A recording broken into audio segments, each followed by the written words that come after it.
Shri Krishna, Radhe Govind. Welcome back to कान्हामृत।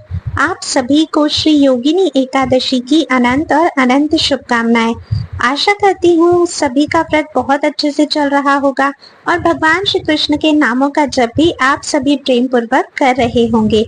आज इस video में हम लोग योगिनी एकादशी व्रत की कथा को श्रवण करने वाले हैं।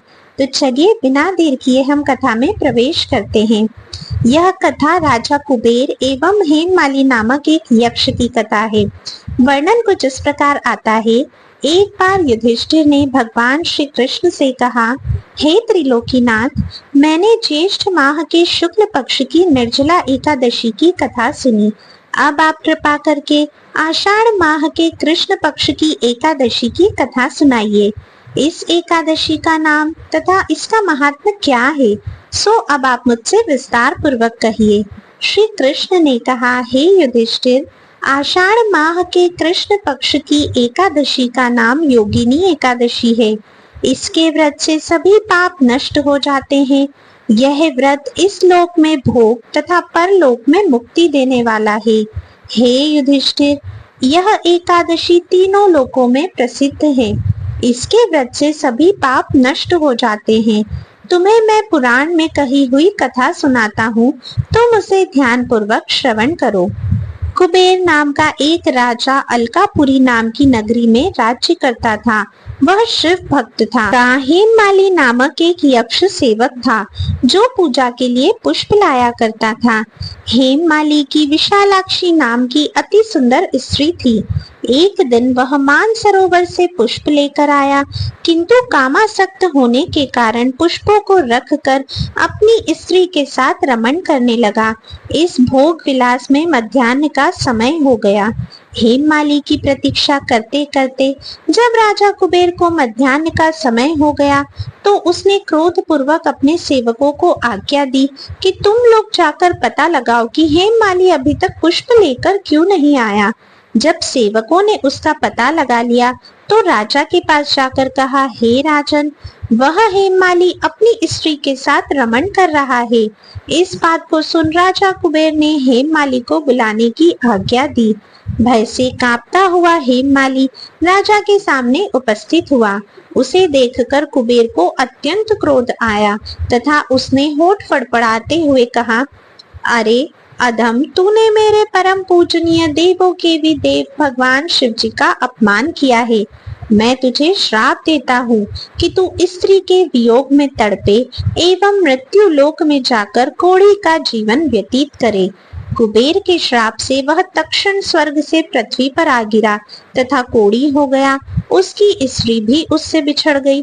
मृत्यु लोक में आकर उसने अनेक भयंकर कष्ट भोगे, किंतु शिव की कृपा से उसकी बुद्धि मलिन न हुई तथा उसे पूर्व जन्म की भी सुध रही।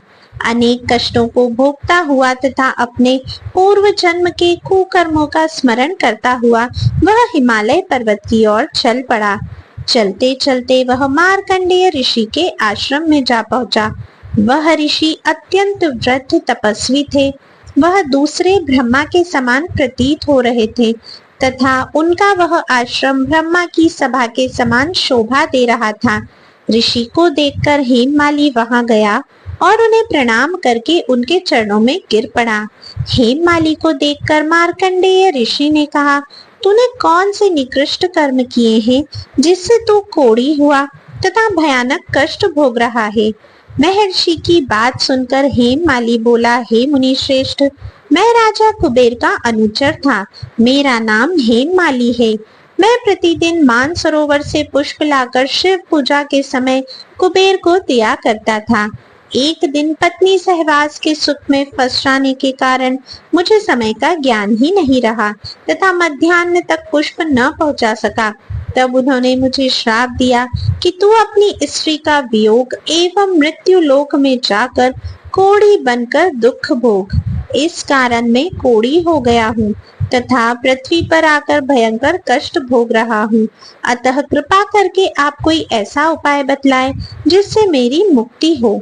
मार्कंडेय ऋषि ने कहा, हे हेममाली, तूने मेरे सन्मुख सत्य वचन कहे हैं, इसीलिए मैं तेरे उद्धार के लिए एक व्रत बताता हूँ।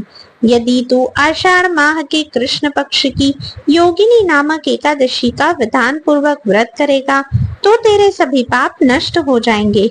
महर्षि के वचन सुन हेममाली अति प्रसन्न हुआ तथा उनके वचनों के अनुसार योगिनी एकादशी का विधान पूर्वक व्रत करने लगा। इस व्रत के प्रभाव से अपने पुराने स्वरूप में आ गया तथा अपनी स्त्री के साथ वह सुखपूर्वक रहने लगा।